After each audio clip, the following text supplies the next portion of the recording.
Welcome to Headline Buster, brought to you by The Point with me, Liu Xin. In this episode, we dissect stories that are making headlines around the world and talk to our guests to compensate for the missing pieces of the puzzle. So join me in real time by sending us your comments or questions via the CGTN page on Twitter, Facebook, YouTube or Weibo. If you're watching this live on the CGTN application, email me at thepointwithlx@cgtn.com. Let me know what you think. We air the Headline Buster segment on Fridays at 11 a.m. Beijing time. So do get in touch and we just might read out your comments. It's time to rise, it's time to fly, it's time to soar high above the clouds. You're gonna hear the cheer from the crowd. Today, we're looking at a topic that's close to home, CGTN, this network's Media Challengers campaign. What is it? What does it want to achieve? And how is it being covered by some media? I'm not involved in the organization of the event, despite making a cameo appearance in the Media Challengers theme song's music video.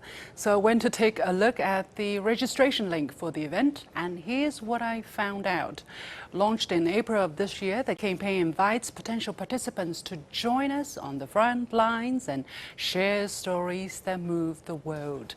It says whether you are a foodie, techie, makeup guru, sports fanatic, or something else entirely, we want to see your talents. Aspiring reporters, presenters, podcasters and social media influencers are invited to apply.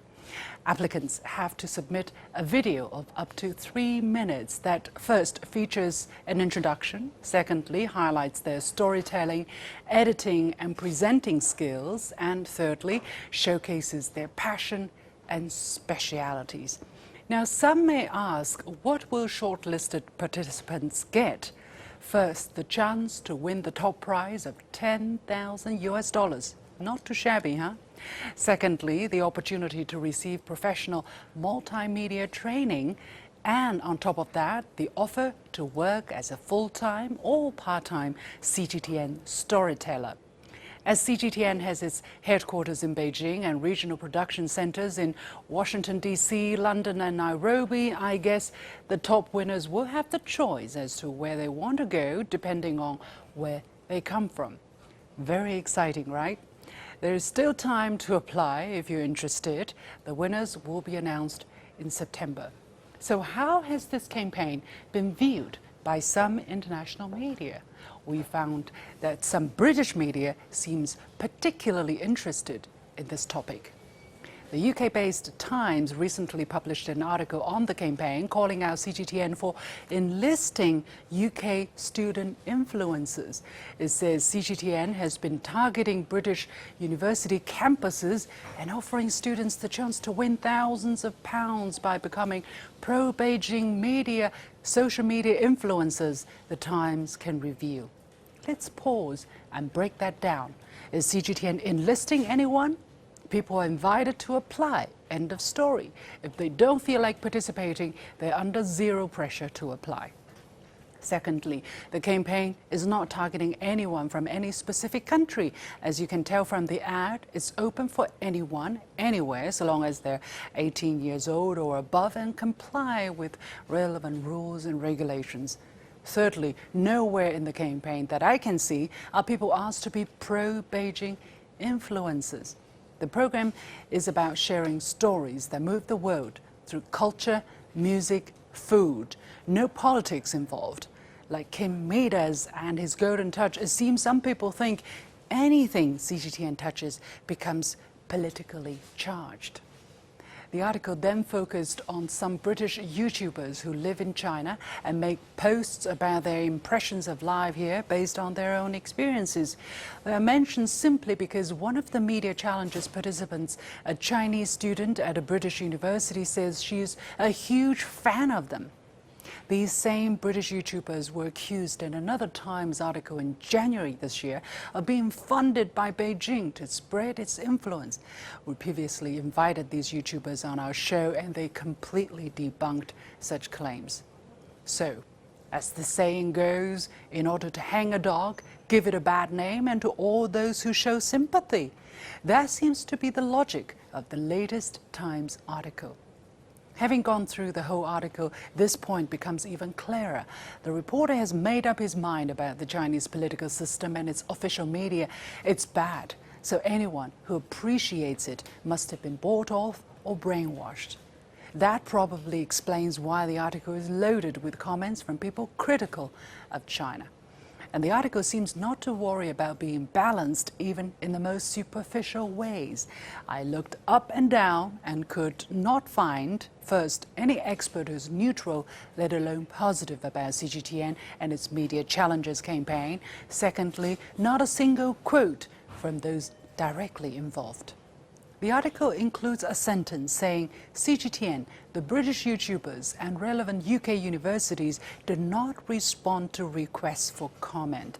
It sounds as if he tried but failed to get the other side of the story, but is that really the case? No, because the Times reporter did approach at least one participant for comment, a British musician based in China by the name of SHAUN GIBSON, and he got a reply in time. According to SHAUN, who posted the relevant content online, this was his comment. In regards to CGTN's Media Challengers programme, this is a competition designed to attract and recruit new talent into the CGTN network. I think this is an innovative way to give young people all across China the opportunity to turn their hidden talents or unpursued dreams into a career. Rather than only hiring from within the entertainment industry, by casting the net far and wide, it can really change the lives of ordinary people.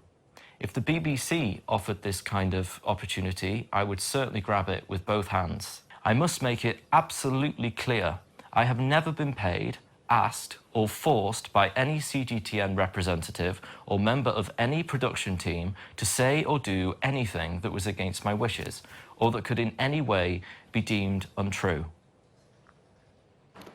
Strangely, SHAUN's case did not make the cut in the Times article, neither was his response. I wonder why. As a first-hand witness, wouldn't his testimony be relevant and more salient than those of the commentators?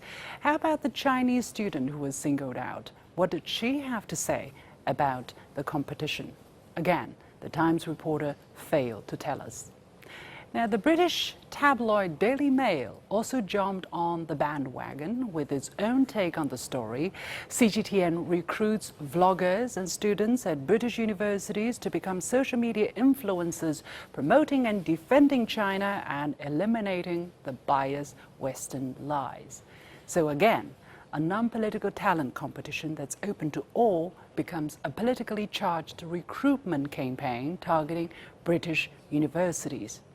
Whatever opinion one might have about CGTN, this is not the truth. Interestingly, SHAUN was also contacted by the paper to get his comments. Interestingly, again, neither SHAUN's case nor his reply made it into the article published online or on paper form.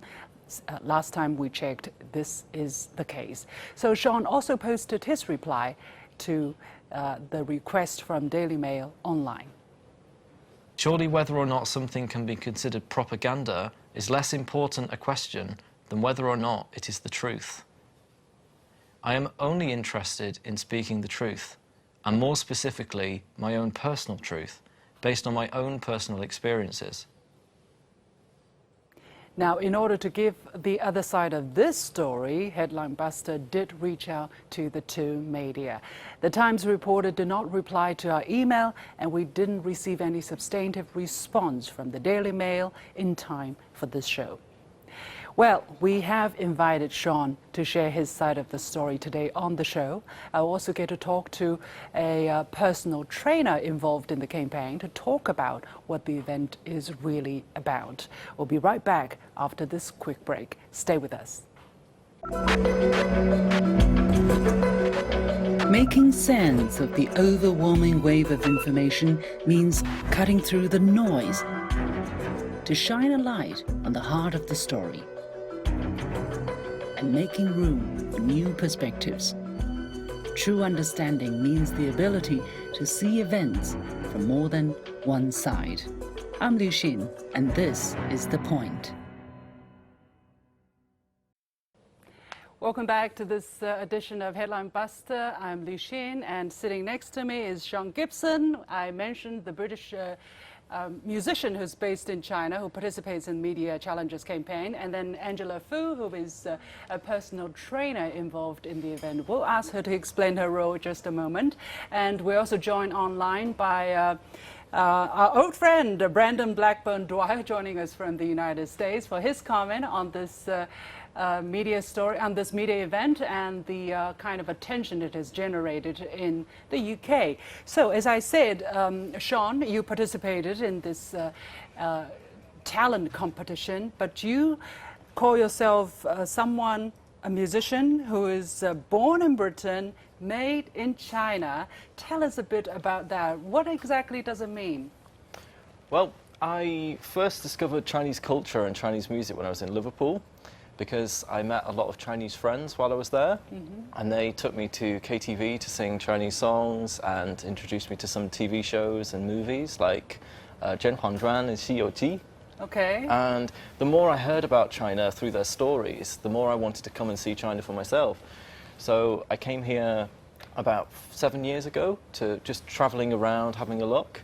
And I was a musician kind of hungry for something new, hungry for an adventure, because at that time I realized that a lot of music was being influenced by America and blues culture, jazz culture, these kind of cultures from the past. So things sort of kept recycling in my mind, and I thought, I want something new. I want to find a new sound, something different. And while I was traveling in China, I found pipa for the first time, being played in a shopping center. It's a Chinese guitar. What would you, how would you pipa to describe it? I think maybe a lute, a lute kind of instrument. Okay. I love pipa. It's so flexible. I love playing with sounds. Anyway, yeah. So that was the first time I heard pipa played in a modern context, because previously I just heard it being used as part of some presentations to explore Chinese culture. You know, pipa is 1,000 years old, this handful is 1,000 years old, everything is like ancient history, but there was no connection with modern Chinese culture. So when I realized that for the first time, I thought, wow, that is so fascinating. And I just want to somehow incorporate that into the music that I create myself. But as we could see, you actually were part of a CGTN program to report in southern China, in Guangxi Zhuang Autonomous Region, where you talked to a ethnic group called Maonan. What's the connection between you and CGTN? How did that start? Well, because I have a vlog series online where I explore new places, go to find new cultures and mostly new instruments. That's what I'm very interested in. And CGTN approached me because of that vlog series and just asked, would I be interested? They're organizing a program to go to Maonan Autonomous Region. Would I be interested in going and learning about the Maonan culture? And they made it clear to me at the start that they don't want it to be political in nature. It will be used for political propaganda. I'm not an idiot. You know, it's about poverty alleviation. It's talking about those topics, and I think those topics are important to share with the people. But I said, as long as I can go there freely, report exactly what I see for myself, and also not be forced into saying anything that I don't want to say, and have access to the raw footage so that I can make my vlog series. These were my terms and conditions, if you like. How did it turn out? How did the experience turn out? It was amazing. It was really amazing. It's so humbling to go to that kind of place. The work that the people are doing there is absolutely astonishing. The sacrifices that people are making. I mean, you can watch the documentary for yourself to find out, but it was really a life-changing experience for me. I was shocked. by what I saw. Yeah, well, just on a personal note, I actually went to exactly the same region just a few weeks ago, and I understand exactly what you mean by the kind of sacrifice that's put in there. It's truly amazing. But coming back to the Media Challengers campaign, is that why you got interested, you know, in participating in this talent show? Is there any pressure, let's say, to say certain things or to be certain ways, or you are able to really do this according to your own free will and you know, just to show a talent? No, I was put at gunpoint. I was put at gunpoint and forced me, right? to be on singing a music video. No, of course not. I was invited by this lovely lady here, because we met on the live stream of the Maonan program, actually. For the promo of the Maonan series. Yeah, and That she was so asked much me, fun. she just invited me to be part of Media Challengers. Would I be interested? It's going to be a campaign about, basically a global campaign to invite people to join and follow a career that they want to follow, rather than maybe feeling trapped in a career that they don't want to be in. It can give them the opportunity to have a job in the mainstream media industry. Yeah, and while showcasing their talent as well. Yeah, Yeah. So Angela, if someone comes with a very positive view about China, will they get extra credit? I mean, will they have some kind of edge over the others who are purely just, you know, about art, about sport, about life? Unfortunately, no. So during the first initial judging process, there's 4 main criteria we look at. One is their command of English, because obviously they have the opportunity to work with an English channel, and obviously CGTN is a multi-language channel, so we might actually open this competition up in the future for our French, Spanish, Russian and Arabic channels. And the other is their charisma. You have to be a people's person because you're going to be on camera, whether it's on TV or on social media. So you have to have that personality. And then the originality of their work. So you can't be copying other influencers. And then their creativity. So these are kind of the 4 criteria we really want. So if you're a good storyteller, if you're creative, I mean, if you can have a story about a pimple, if that's interesting, then you can get in the next selection. How can you be original and creative about a pimple? Exactly, that's a it's real hard, challenge. yeah. Is that why the name is called Media Challengers? Exactly. Okay. They wrote a song about a pen, a pineapple, right? So maybe a pimple's next. So you never know. So that's why we want, you can either be a makeup guru, a foodie, a techie, a sports, or a traveler, anything that you're interested in. We want to see those contents, because especially nowadays in the media industry in general, we're faced with a lot of competition. Yeah. I mean, a few years ago, we're talking about millennials, and then it was the Gen Z, and now we're talking about how to engage the Alpha Gen. So we're under a lot What of is that? What's the last word? What? Alpha generation. So Oh that's gosh, the I'm next turning into a dinosaur. So these are like Okay. social savvy, social native generations, the next generations. And for I'm Granny, Generation Granny. Okay, us, so I don't a lot mind. of There, pressure you to can be, innovate as well. You can be still an elegant Generation Granny, aren't you? Of course. let me go to our old friend, not old, our old friend Brandon. Brandon, yes. So.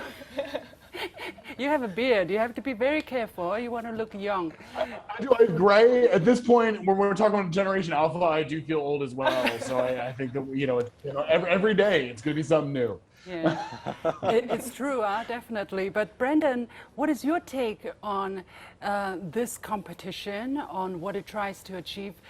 Do you think the messages has been perceived objectively?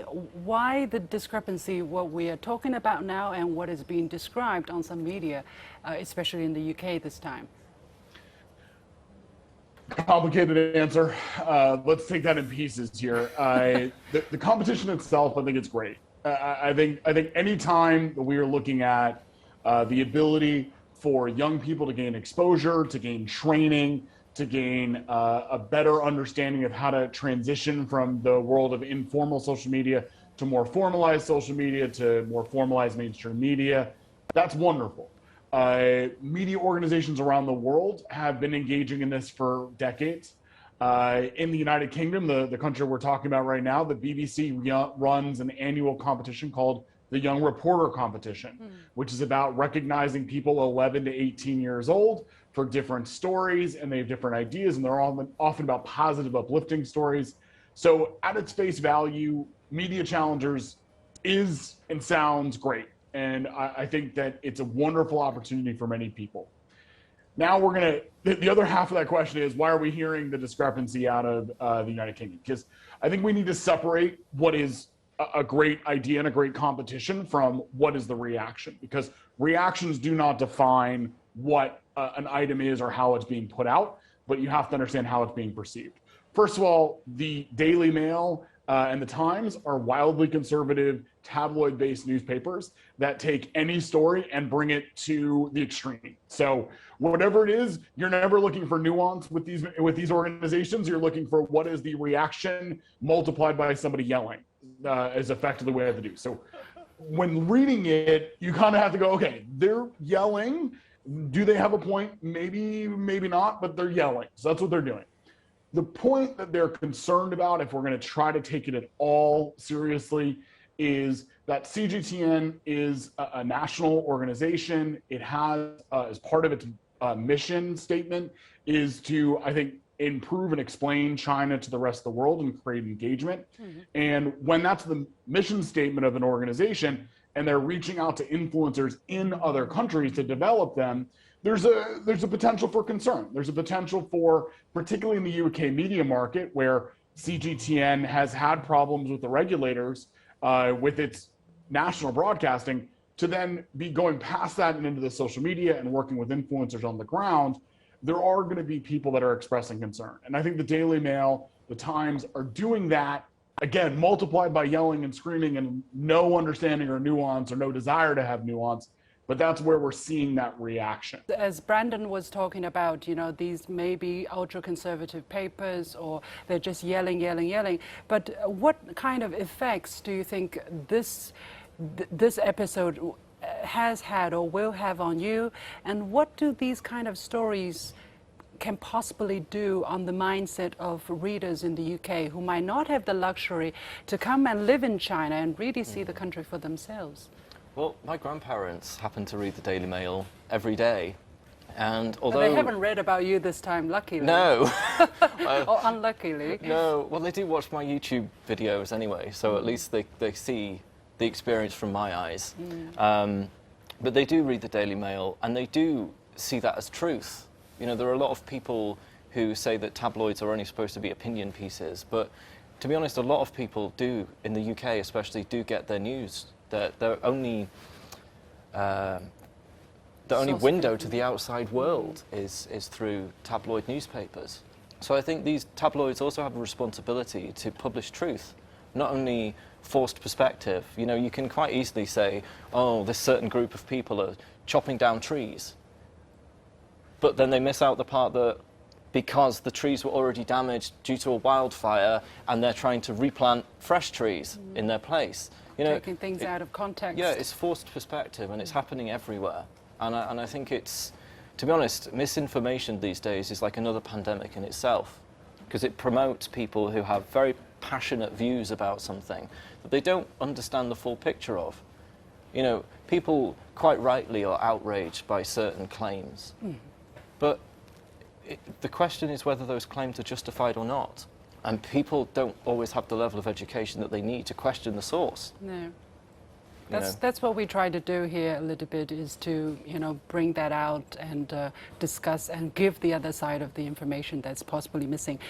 Angela, how do you look at the kind of general hostility, I would say, towards CGTN and whatever it does? It seems, especially in the UK, in my impression after reading the newspaper article, is that they have already decided, they've already judged that CGTN is this, you know, whatever they say about it. So what it does is, you know, not to be trusted at all, even a pure culture show, even a song aired on CGTN could be a politically charged song. How do you look at that, and what can be done about it in your eyes? Exactly. I think it's just as you mentioned, it's just very irresponsible and in some sense very dangerous as well. Because if these are the information that they're releasing to the people, especially when they're inaccurate or taken out of context.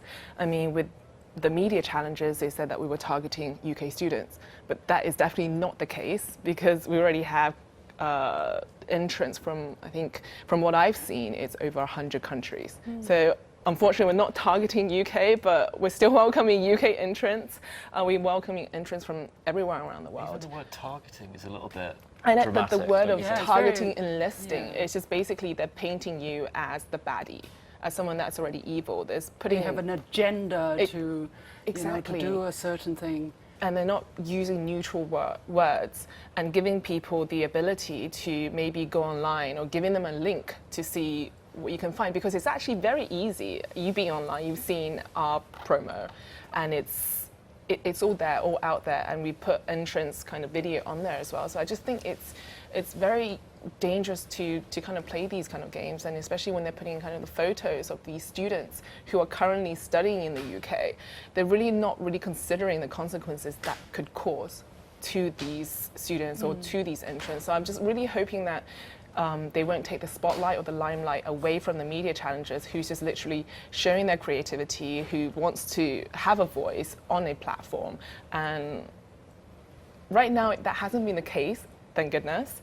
We've got a lot of entries still coming in, so it's a testament to say that it's a great campaign. But still, the big question is there, the kind of conflict, right? What we try to do, what we think we are versus what we are perceived to be, what we're perceived to be doing. So Brandon, I want to go to you once again, because this is a rather long-term issue, and I don't really see a way out at this moment. On the one hand, we here at CGTN, or we here in the Chinese media, we believe there is a need to bring what really happens about China from the Chinese people's perspective to the outside world, because we believe it has not been known fully. Whereas on the other hand, there is growing competition, growing confrontation, let's say, between different ideologies, and there is a perception, a growing perception of threat from China, either from China's physical strengths, you know, power, economy, military strengths, but also the attractiveness of Chinese ideas, of Chinese culture, of Chinese talent, Chinese art. So Brandon, how can we find a way to say this is going to be the way we're going to coexist and grow together in the future? I don't see it at this moment. There's no simple answer on this. China is a rising power. It has more and more influence around the world. You know that. We see it every single day. CGTN is part of that vanguard. For better or worse, it's part of the presence that China is building. It's one of the major sources of information from China, one of the major sources of how China perceives the world. Our global media is a mix of voices. For me, when I'm being at my most optimistic, I love when there is as much diversity in those voices as possible. I understand that some channels are going to be state-run or corporate-run, are going to have slants in different ways. I know that the Daily Mail and the Times have been proudly conservative and have that on their masthead, that they have a specific perception. I know that the CGTN has a proud perception as, you know, we are from the Chinese perspective on the world. This is also, though, when we're not being as optimistic, we see problems with this around the world. We see problems of what the rise of conservative media in the United States has done to political discourse, that the isolation of people's news coming from smaller and smaller echo chambers can lead to massive disinformation. So there is no simple answer out of it.